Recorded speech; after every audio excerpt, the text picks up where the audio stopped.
Assalamualaikum warahmatullahi wabarakatuh. Bismillahirrahmanirrahim. Alhamdulillahirabbil alamin. Wassalatu wassalamu ala asyrafil anbiya'i wal mursalin wa ala alihi wa sahbihi ajma'in. Amma ba'du.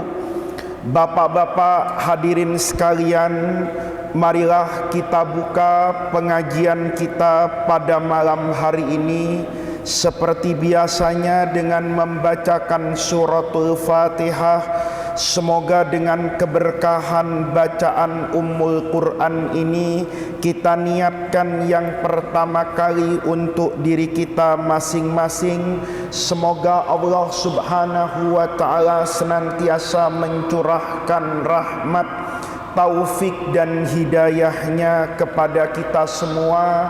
Kita dijadikan oleh Allah Subhanahu wa ta'ala orang-orang yang mencintai ilmu dan semakin bertambah dan bermanfaat ilmu pengetahuan kita, orang-orang yang mencintai agama dan semakin baik keberagamaan kita kepada Allah Subhanahu wa ta'ala.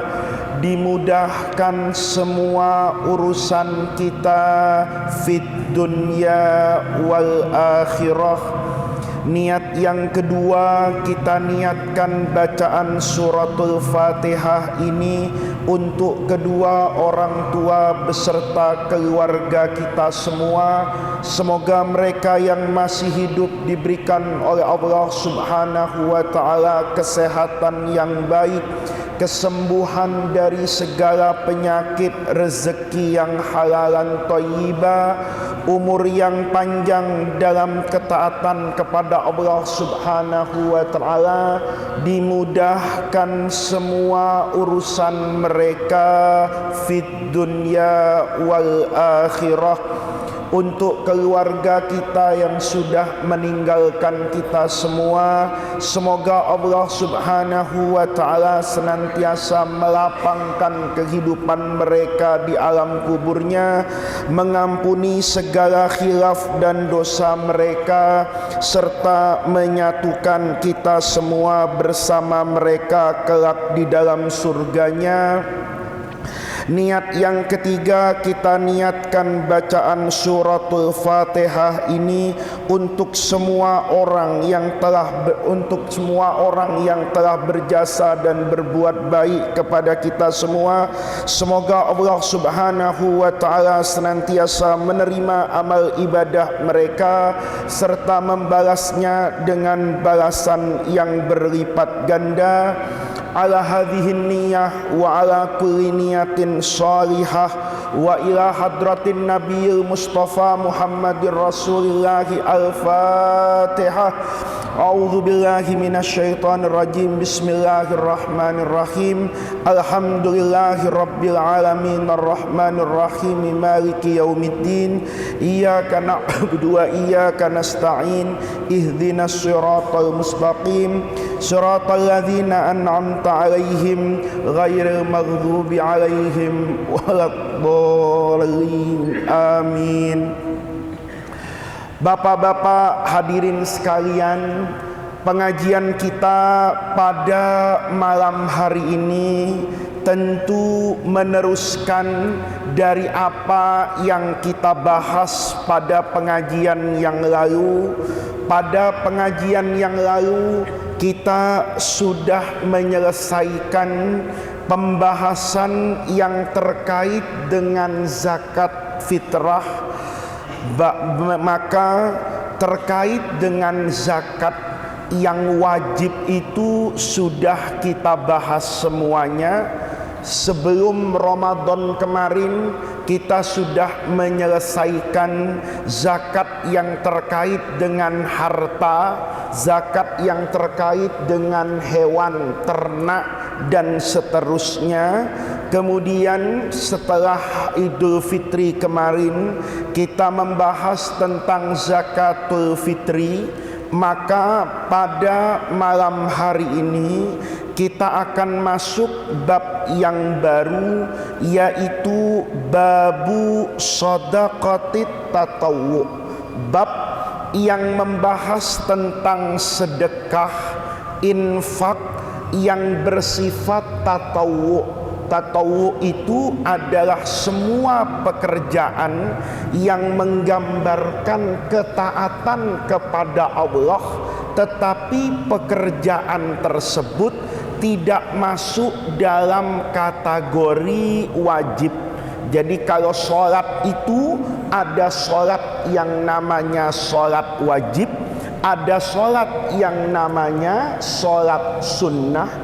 Maka di dalam zakat dan sedekah pun ada yang bersifat wajib, kayak kemarin zakat harta perniagaan, zakat uang, zakat emas, zakat binatang ternak, zakat tanaman, kemudian juga zakat fitrah. Maka zakat dan sedekah ini ada juga yang bersifat sunnah atau bersifat tatawwu.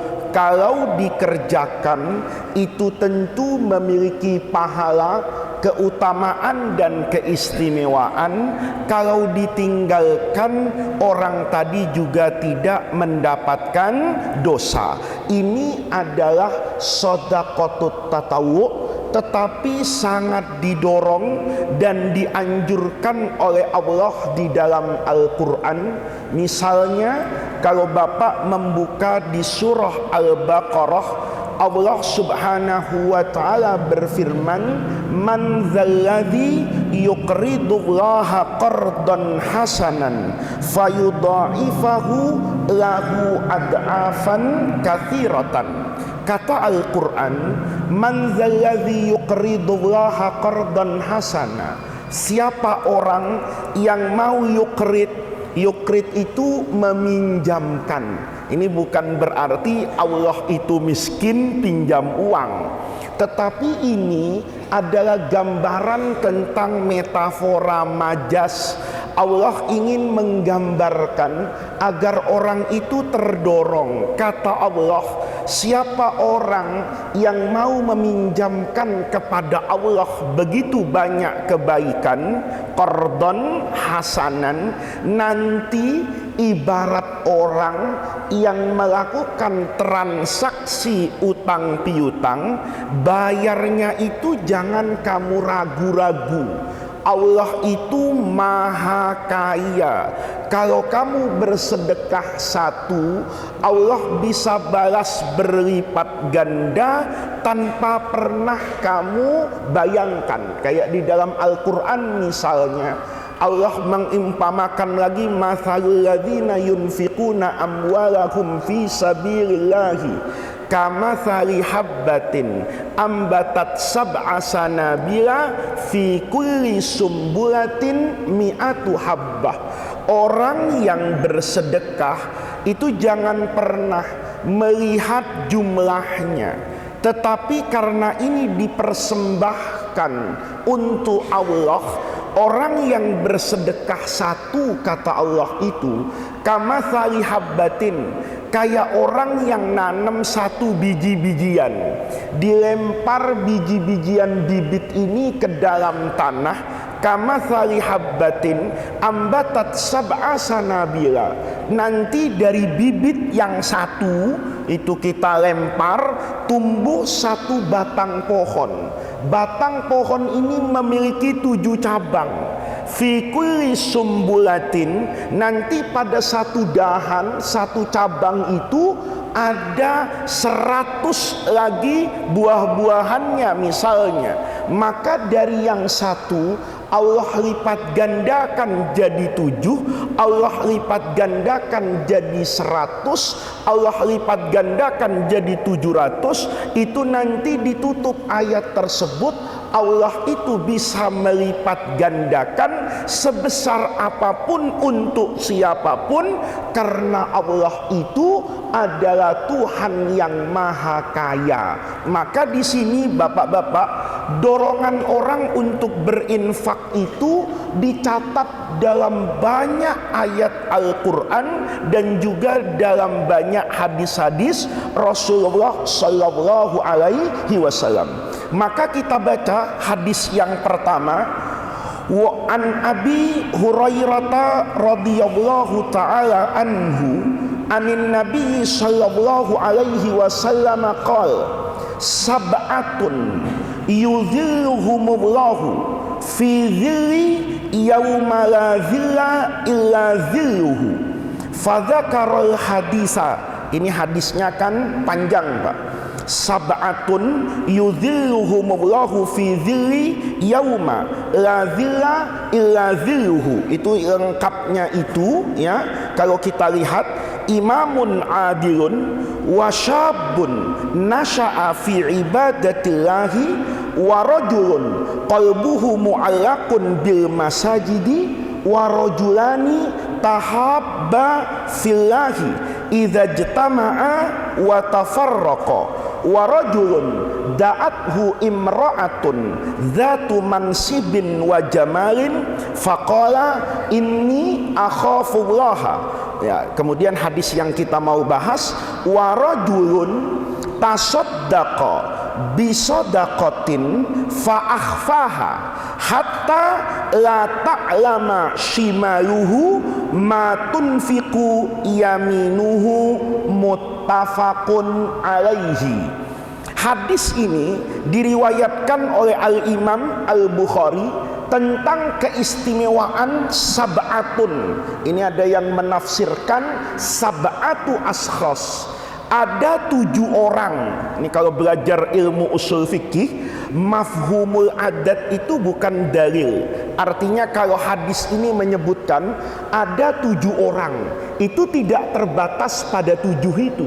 Bisa jadi ada kelompok lain, bisa jadi ada golongan lain yang tidak disebutkan oleh Rasulullah Sallallahu Alaihi Wasallam di dalam hadis ini. Hadis ini hanya ingin menyebut keistimewaan 7 orang yang akan disebutkan oleh Rasulullah. Kata Nabi, sab'atun, ada 7 orang, yudhilluhumullah, yang akan Allah berikan payung, fi dhillihi, pada payung Allah, yauma, nanti mau dipayungi nih 7 kelompok orang ini oleh Allah dengan payungnya Allah, yauma, pada hari la dhilla, di mana orang itu tidak bisa berlindung, nggak punya payung, nggak ada rumah, nggak ada tempat berteduh, illa dhilluhu, kecuali hanya peneduh yang Allah berikan. Jadi di sini nanti bapak-bapak secara singkat tafsirnya itu ada 2. Ada ulama yang menafsirkan bahwa 7 kelompok ini nanti akan dipayungi oleh Allah di bawah payung arsy-Nya Allah. Arsy-Nya Allah itu apa? Nggak usah ditanya itu. Itu termasuk al-imanu bil ghaib. Allah bercerita ada makhluknya yang besar, yang agung, namanya arsy. Bagian dari keimanan kita, kita percaya. Kalau bapak mau tahu arsy itu kayak apa, sederhana. Sholatnya beres, puasanya beres, zakatnya beres, hajinya beres, hidupnya beres. Hablun minallahnya bagus, hablun minannasnya bagus, taubat kepada Allah, mati husnul khotimah, pasti nanti ngelihat apa itu? Arsy dengan rahmat Allah Subhanahu wa ta'ala. Jadi yang tafsir pertama itu ada dalam lindungan arsy Allah. Tafsir yang kedua, ini lindungan ini bukan bersifat fisik, tapi bersifat non fisik. 7 kelompok ini akan ada di bawah perlindungan Allah. Cara Allah melindungi itu urusan siapa itu? Allah. Kan bisa saja bapak-bapak Kalau kita lihat di dunia saja, orang itu menyikapi satu hal bisa berbeda-beda. Ada orang di Jakarta itu tidurnya AC-nya kalau nggak kenceng nggak bisa tidur dia, karena udaranya apa itu panas. Tapi saya dulu di pesantren Darul Rahman itu punya guru, Pak, orang Jawa. Kalau tidur itu di Senopati dulu itu ndak pakai kipas angin, ndak pakai AC, selimutan. Saya bilang, ya Allah, saya pakai AC aja nggak selimutan, orang ini ndak pakai AC, selimutan. Kata saya panas, kata dia dingin ini. Saya berpikir di situ, ini Allah ingin menunjukkan kekuasaannya, bahwa Allah itu kalau mau mendatangkan rasa adem kepada orang, itu tidak selamanya pakai kipas angin, tidak selamanya pakai apa ini, AC. Ada orang yang modelnya begitu. Kalau dia pulang kampung dulu naik bis, itu karena bisnya semua pakai AC, itu sudah kayak orang yang ada di kutub selatan itu, Pak. Jaketnya itu sampai pakai cadar dia, tidak mau kelihatan karena tidak kuat apa itu, dingin. Apapun, ini dimaknai betapa beruntungnya 7 kelompok ini. Dia nanti akan mendapatkan perlindungan Allah. Kalau sudah Allah yang melindungi, apapun yang terjadi pada hari kiamat, itu kan makhluk Allah. Bapak bisa nanti lihat, nanti malaikat kan cerita itu sama Rasulullah, kalau sudah hari kiamat, matahari itu akan Allah apakan itu, dekatkan kepada manusia di padang mahsyar. Jaraknya itu dekat sekali. Ada yang mengatakan sampai sekedar panjangnya apa itu, tombak. Matahari sedekat itu, kita bayangin panasnya kayak apa. Tapi matahari itu sehebat-hebatnya, dia makhluknya siapa itu? Makhluknya Allah. Kalau sudah ini ada dalam lindungan Allah, Allah katakan kepada semua yang ada di alam semesta, saya cinta sama hamba saya ini. Biar malaikat Malik yang dahsyat penjaga neraka, dia pasti tunduk, bukan karena orangnya, tapi orang ini menjadi kekasih Allah. Maka 7 golongan ini pasti istimewa, karena di saat orang lari ke kanan ke kiri, panik, keadaan yang luar biasa pada padang mahsyar, yauma tubaddalul ardu ghairal ardi. Bapak bisa lihat itu ya, hari itu orang ketika dibangkitkan itu rasanya kayak ada di mana ini, di bumi. Tetapi perasaan akalnya semua mengatakan ini bukan bumi yang kemarin, ini perasaannya apa ini, lain. Hari itu dahsyatnya padang mahsyar hanya bisa dihadapi dengan orang-orang yang mendapatkan perlindungan Allah Subhanahu wa ta'ala. Siapa? Ya orang yang tunduk kepada Allah. Maka di dalam ayat Quran yang lain itu Allah Subhanahu wa ta'ala berfirman, wa ma qadarullah haqqa qadrih wal ardu jami'an qabdatuhu yaumal qiyamah wal ardu jami'an qabdatuhu biyaminihi was samawati matwiyatun subhanahu wa ta'ala amma yusyrikun. Ada orang ketika hidup di dunia itu, wa ma qadarullah haqqa qadrih, tidak menghargai siapa ini? Allah. Orang yang menghina Allah itu bukan cuman penista agama, orang yang besok tidak percaya makan atau nggak makan, orang yang meragukan rizki Allah, itu juga orang yang menista agama. Tapi kita kadang-kadang menista agama itu hanya dilihat dari orang yang menghina agama, orang yang menghina simbol agama. Begitu besok kita nggak yakin saya ini makan apa, dia lupa dengan firman Allah, wa ma min dabbatin illa 'alallahi rizquha. Kalau di dalam hatinya ada Allah, orang itu benar-benar mengerti tentang Allah, kata Riyadhus Shalihin, itu nanti dia bisa seperti burung. Pagi-pagi pagi-pagi keluar dari sarangnya cari makan dalam keadaan lapar, sore balik ke kandangnya dalam keadaan apa ini? Kenyang. Maka di sini bapak-bapak, kata Quran, Allah nanti berkuasa loh. Ingat ada hari kiamat, wa ma qadarullah haqqa qadrihi. Padahal wal ardu jami'an qabdatuhu yaumal qiyamati biyaminihi. Nanti bumi itu ada dalam kekuasaan Allah, ya. Wassamawat, langit yang kayak begini hebatnya itu matwiyat. Kalau Allah mau tekuk selesai beres itu.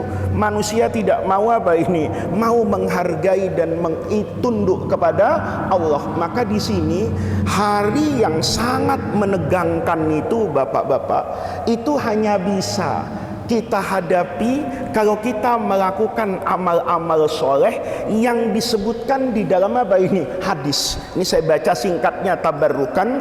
Yang pertama, imamun adil, pemimpin yang adil. Ini pemimpin nanti itu mau dari presiden, menteri, menko, menteri, gubernur, bupati, wali kota. Nanti pada hari kiamat ingat loh, ada keadaan yang sangat mengerikan. Panasnya luar biasa, bukan sekedar membakar tapi juga menghancurkan. Saat itu wahai pemimpin, hanya sifat keadilanmu kepada rakyat yang akan menyelamatkan hidupmu kelak dalam kehidupan yang abadi di alam apa ini? Akhirat. Yang kedua, kata Rasulullah sallallahu alaihi wasallam, wasabun nasya'a fi ibadatillah, orang yang hidupnya itu tumbuh berkembang untuk beribadah kepada Allah Subhanahu wa taala. Inna sholati wa nusuki wa mahyaya wa mamati lillahi rabbil alamin. Kemudian warajulun qalbuhu mu'allaqun bil masajid,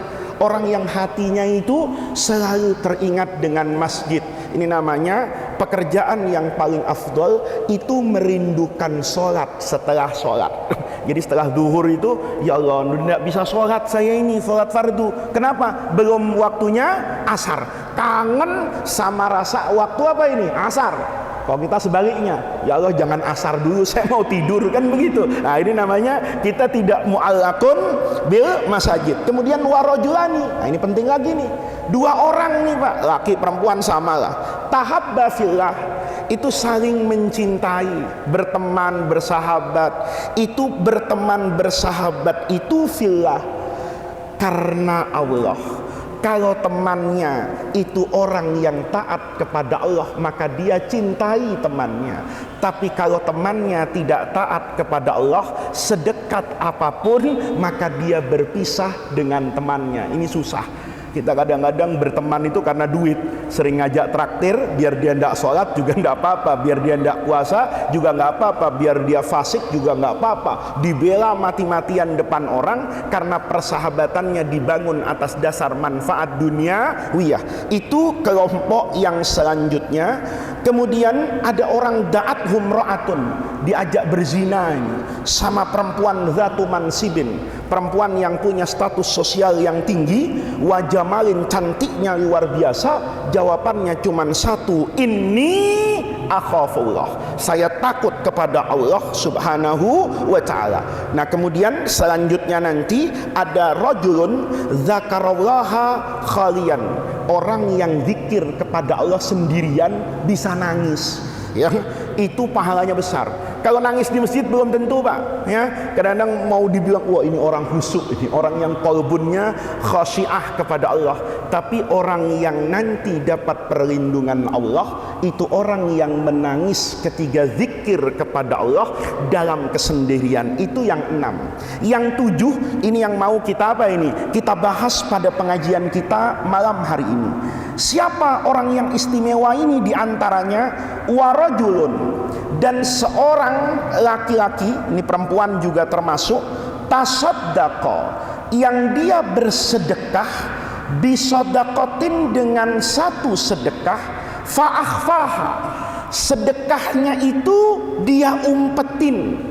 Artinya dia melakukan sedekah itu tidak dipamerkan di depan orang, tidak ada yang tahu. Ini gambarannya kata Rasulullah, hatta la ta'lama, sampai-sampai nggak tahu. Apa yang nggak tahu? Shimaluhu, tangan kirinya, ma apa-apa tunfiku yang diinfakkan oleh yaminuhu, tangan kanannya. Maksudnya apa? Orang tuh kalau bersedekah, ini yang paling afdol adalah shadaqatus sirri. Sodakohnya itu dalam apa ya, sembunyi-sembunyi, tidak ditampilkan kepada orang, tapi sampai betul kepada siapa ini orangnya. Itu dalam riwayat hadis hasan lainnya dikatakan sodakotus sirri. Orang yang suka sedekah dalam keadaan diam-diam, tidak pamer, apalagi kalau sedekah terus dijadikan konten, ya, masukin YouTube, masuk Instagram, itu bukan lagi apa ini sedekah yang diharapkan. Sedekah yang dilakukan dalam kesendirian, langsung kepada orangnya. Begitu sedekah, orangnya langsung pergi, nggak mengharapkan ada rasa terima kasih, penghargaan dan sebagainya. Itu di dalam hadis tutfi'u ghadabar rabbi, itu bisa memadamkan murkanya Allah. Jadi api neraka itu, Pak, yang panas hebat membakar, itu bisa dipadamkan. Bukan pakai air, bukan pakai pemadam kebakaran, bukan pakai pasir basah, tapi dipadamkan dengan yang namanya shadaqatus sirri. Shadaqatus sirri itu caranya banyak. Dulu Imam Ali Zainal Abidin, Ali ibn Husain bin Ali radhiyallahu anhum ajma'in. Ini cucunya Sayyidina siapa ini? Ali, yang namanya Ali Zainal Abidin. Ini bapak-bapak dulu di Madinah, ini manaqib beliau ini mutawatirah ini. Di Madinah itu banyak orang miskin. Kalau menjelang subuh mau keluar ke masjid itu kaget, Pak. Karena di pintu-pintu mereka itu sudah banyak apa ini? Makanan.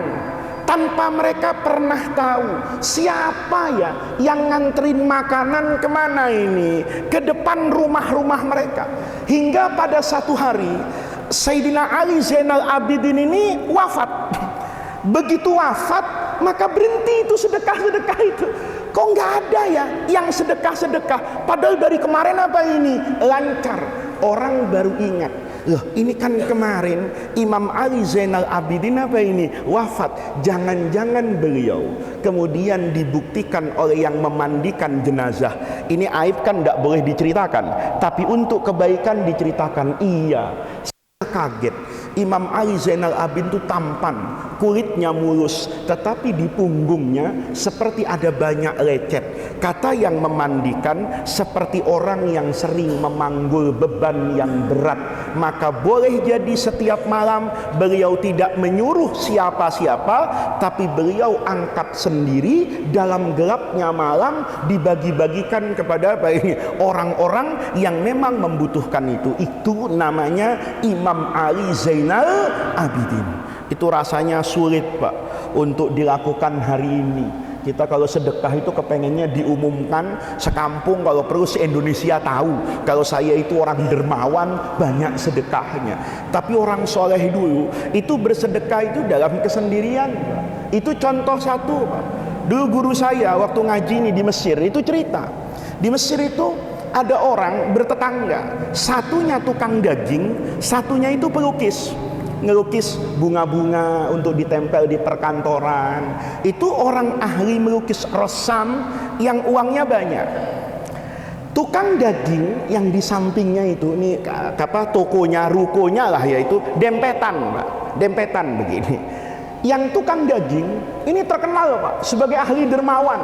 Jadi kalau ada orang miskin beli daging ke situ, itu dikasih kadang-kadang gratis. Atau misalnya ada orang datang bawa 50.000, kelihatan miskin, dikasih langsung daging satu apa ini? 1 kilo, bukan harganya. Maka orang kemudian di kampung itu bilang, Masya Allah, tukang daging ini dermawan betul. Ngeledek, Pak, membuli sama tukang lukis ini. Ente kerjanya enak, lukis-lukis, dingin, adem, nggak pernah sedekah. Itu tukang lukisnya diem aja, senyum aja, yang lukis terus. Kata orang dasar, hatinya sudah apa ini? Mati. Karena pelukis itu kalau sudah bagus, kan lukisannya harganya apa itu, Pak? Mahal. Hingga satu hari pelukis ini meninggal. Begitu pelukis ini meninggal, ada yang berbeda di toko apa itu? Daging. Begitu besoknya orang ini meninggal, tukang daging itu, kalau orang bawa 50.000 misalnya sekarang, ya dikasih 1/4 kilo. Kata orang-orang, loh kok begini sekarang? Cepat sekali kamu berubah. Orang miskin datang nggak bisa, harus bayar, nanti saya bangkrut. Kata orang-orang, kamu bertahun-tahun melakukan itu kan nggak bangkrut-bangkrut. Enak aja kata dia. Kalian nggak tahu bahwa yang melunasi kekurangan harga daging itu ya pelukis di samping saya ini. Dia setiap hari itu minta laporan sama saya. Berapa orang miskin yang kamu kasih daging? Berapa anak yatim yang kamu kasih diskon? Saya tidak pernah memberi secara gratis. Saya tidak pernah memberi diskon kepada orang miskin. Tapi kekurangan setiap hari dari omset dagang saya dibayar sama siapa ini? Pelukis. Ini kan luar biasa Pak. Kalau saya dibully kayak gitu nggak sabar. Saya bilang, lo nggak tahu aja, gua itu yang bayarin samping. Tapi itu dia bawa sampai mati menghadap Allah Subhanahu wa Ta'ala. Karena orang-orang seperti itu tahu betapa istimewanya shadaqatus sirri. Di Madinah lain lagi. Ada orang cara shadaqatus sirrinya itu lebih unik lagi Pak. Ada orang kaya punya toko begitu. Satu hari ada orang kelihatan miskin, masuk ke toko itu di musim dingin mau beli selimut. Ya, selimut di Saudi itu yang halus, yang buatan Turki, itu harganya kadang-kadang sampai $100, 300 real, kadang 250 real, kadang-kadang sampai 500 real, yang tebal, yang enak dipakai di musim apa ini? Dingin. Ya kalau selimut yang putih garis-garis hitam itu kalau dipakai di musim dingin malah jadi masalah Pak, karena selimutnya ikut dingin itu. Ya. Jadi dia sudah dingin tambah apa ini? Dingin. Jadi selimut yang halus itu dan tebal. Masuk orang miskin ini, nanya, kebetulan yang ditanya itu yang punya toko. Dia bilang begini, Tuan, saya punya uang 100 real dan saya butuh 4 selimut. Di toko Tuan ini ada nggak selimut yang harganya 25 real? Karena anak istri saya 1, anak saya 3. Saya mau beli selimut ini yang harganya 25 sajalah. Sekedar untuk menutupi dan mengurangi rasa apa ini? Dingin. Kata orang yang punya toko, ada. Malah kami sedang promo ini. Kalau beli 4 dapat 1. Kalau beli 4 dapat apa ini? 1. Senang betul orang tadi. Loh, jadi Tuan, ini ada selimut harganya 25 real. Kalau saya beli 4, saya bayar 100, saya pulang bawa 5. Iya. Dikasih Pak selimut yang harganya apa ini? Mahal. Si orang miskin ini kan nggak pernah ke toko, nggak tahu harga mahal itu, nggak tahu. Dia pulang sambil menggendong selimut itu, terima kasih Tuan, toko Tuan ini luar biasa, toko murah, sehingga saya bisa membeli untuk anak istri saya, bahkan bonusnya bisa saya apa ini? Saya pakai nanti malam juga. Anak buahnya bilang, Tuan, bukankah selimut itu harganya 300 real? Kalau Tuan jual 5, itu 1.500 real. Mengapa Tuan relakan hanya orang tadi membayar 100 real? Apa jawaban orang tadi? Demi Allah, saya sebenarnya nggak mau ngambil yang 100 itu. Untuk apa sih uang 100 real buat saya? Tapi kalau orang tadi saya tunjukkan harga aslinya, kemudian saya kasih ke orang tadi, maka boleh jadi orang tadi akan merasa rendah diri di hadapan saya, malu dia sebagai pengemis dikasih apa ini? Dikasih selimut. Coba kau lihat tadi, dia keluar dari toko kita, itu merasa apa itu? Beli. Nggak merasa apa itu? Ngemis. Itu bapak-bapak, kata ulama, rahasianya shadaqatus sirri itu lebih afdal daripada sedekah yang terang-terangan. Kenapa? Karena sedekah yang diam-diam itu menjaga harga dirinya orang miskin. Jadi kalau ada masjid sampai orang miskin disuruh antri, ada orang kaya bagi zakat sampai orang miskin disuruh antri, kepanasan, dorong-dorongan, itu baru ngerti bab zakat. Tapi tidak ngerti menjaga hubungan dengan Allah dan menjaga hubungan dengan manusia. Seolah-olah orang itu harus baris depan rumahnya meminta belas kasihan. Jangan-jangan saat kita memberi kepada orang tadi, kemudian kita punya rasa kesombongan, istilah, kalau bukan karena saya kamu tidak makan. Dia lupa bahwa apa yang ada pada kekayaannya itu juga dia dapatkan karena Allah Subhanahu wa ta'ala. Jadi namanya seni bersedekah, Pak. Sedekah itu bukan cuma sedekah beras. Sedekah itu bukan cuma sedekah uang. Sedekah itu bukan cuma sedekah daging, tapi perlu juga sedekah hati. Kita ini jarang, Pak, sedekah hati. Sedekah uang itu mungkin menggembirakan fakir miskin. Sedekah nasi itu mungkin mengenyangkan perut yang lapar. Tapi sedekah hati itu, Pak, menggembirakan hati orang tanpa dia harus perlu merendahkan dirinya di hadapan orang yang apa ini, yang mampu. Dulu Syekh Ali Tontowi itu di Jeddah tinggalnya. Itu orang yang suka jalan keliling dunia. Beliau itu kalau bersedekah itu luar biasa. Dalam satu kisah ini ada murid beliau itu mengisahkan begini. Beliau itu bikin acara sekeluarga, acara keluarga lah, keluarga besar maksudnya. Makan-makan, Pak. Makan-makan di Jeddah di rumah beliau. Selesai makan-makan, kan ada apanya itu? Sisanya itu ya seada-adanya, tinggal dirapikan saja di nampan. Tapi kan kelihatan kalau itu sudah barang apa itu? Sisa. Karena kalau nampan nasi misalnya cukup untuk 5 orang, 6 orang, tahu-tahu sudah dimakan. Walaupun sisanya cukup untuk 2 orang, tapi kan jumlahnya pasti apa ini? Kelihatan berkurang.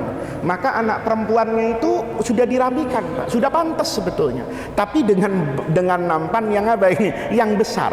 Nasinya kelihatan sudah lebih apa ini? Berkurang. Kata ayahnya, anakku, itu masih mau dikemanakan? Ya saya mau kasih, Pak. Di depan itu kan ada security, mohon maaf satpam lah, yang jaga komplek perumahan kita kasih lah. Kata ayahnya, jangan begitu. Ngasihnya bagaimana? Ambil nampan.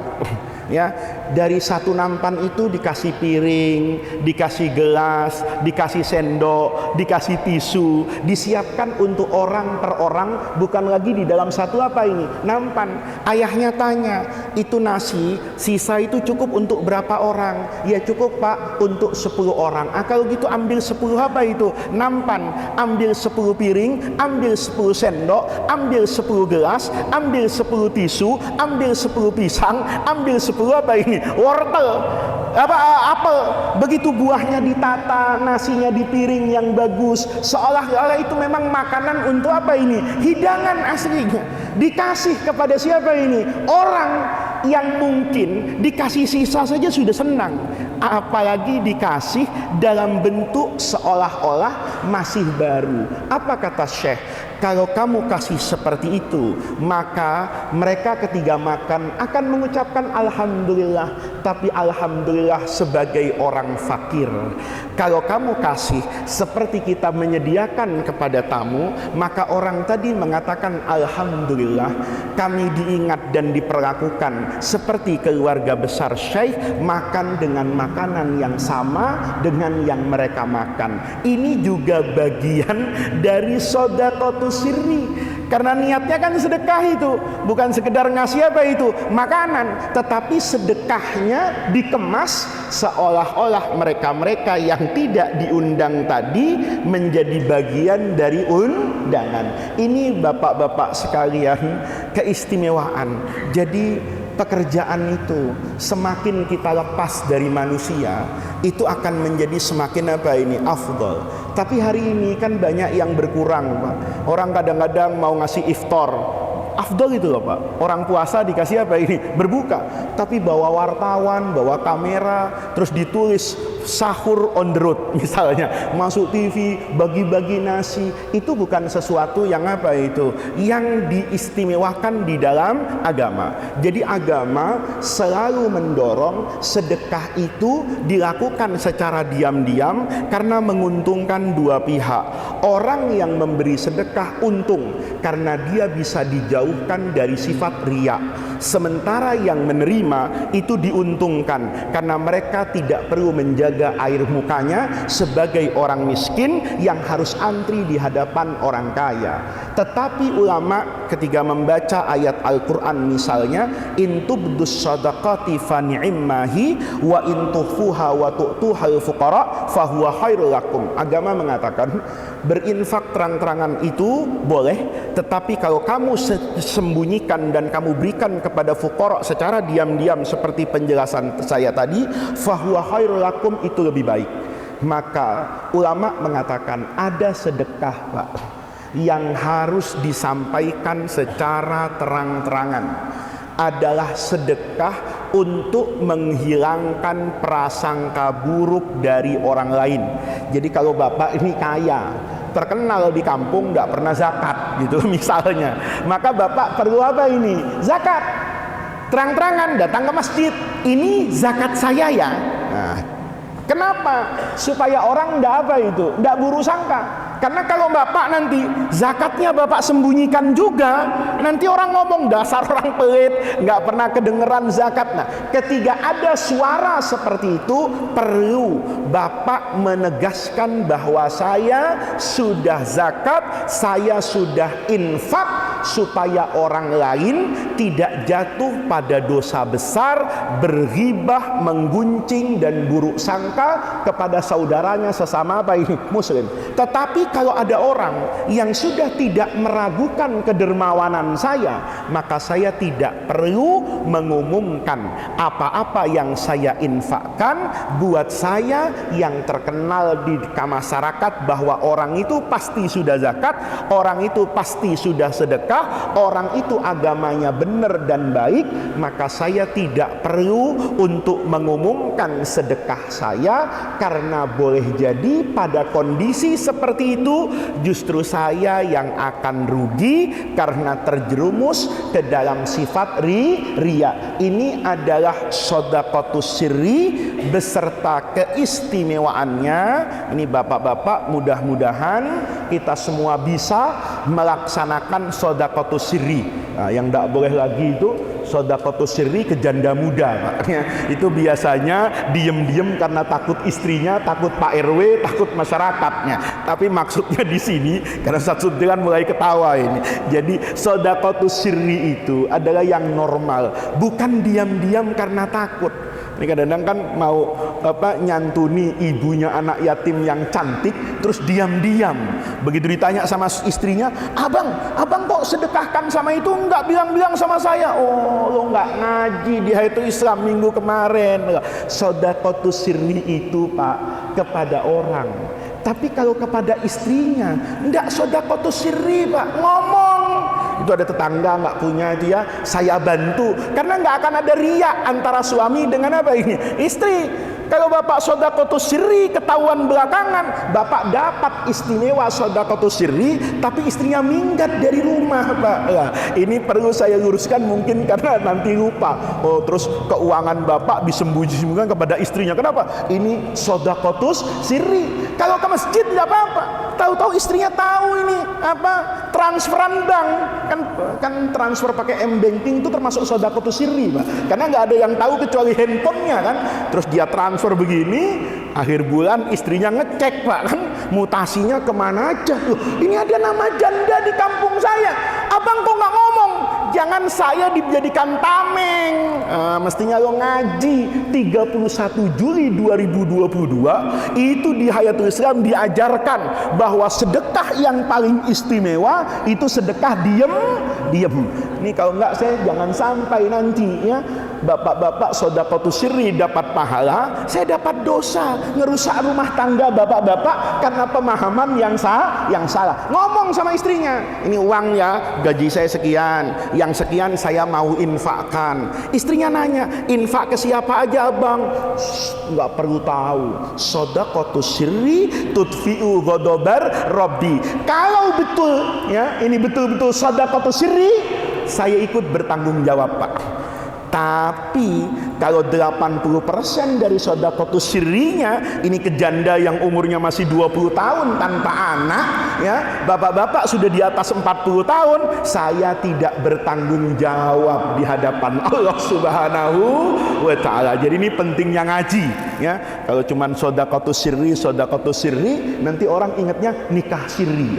Nikah sirri itu temennya adalah sedekah sirri. Nah, ini yang bisa saya sampaikan pada pengajian malam hari ini. Insya Allah nanti minggu depan ini masih berbicara tentang keistimewaannya infak kepada orang-orang yang membutuhkan, bahwa orang yang baik dengan sesama manusia, bahkan nanti ada yang boleh disampaikan kepada orang yang non muslim. Bersedekah itu kalau dilakukan dengan niatan yang tulus, nanti balasannya itu luar biasa dari Allah Subhanahu wa taala. Mudah-mudahan Allah jadikan jam'ana hadza jam'an marhuma wa tafarruqana min ba'dihi tafarruqan ma'suma. Mudah-mudahan dari semua yang kita baca, dari semua yang kita lihat, dari semua yang kita dengar, semakin meneguhkan keimanan, keislaman serta keihsanan kita semua. Mudah-mudahan dari semua yang kita lakukan di Masjid Hayatul Islam ini menjadi tawassul dan wasilah kita untuk mendapatkan khairat dunia wal akhirah. Mudah-mudahan Allah senantiasa membersamai kita fid dunya wal akhirah. Rabbana atina min ladunka rahmah wa hayyi lana min amrina rasyada. Allahumma la tahribna khaira ma indaka li syarri ma indana. Kurang lebihnya saya mohon maaf. Assalamualaikum warahmatullahi wabarakatuh.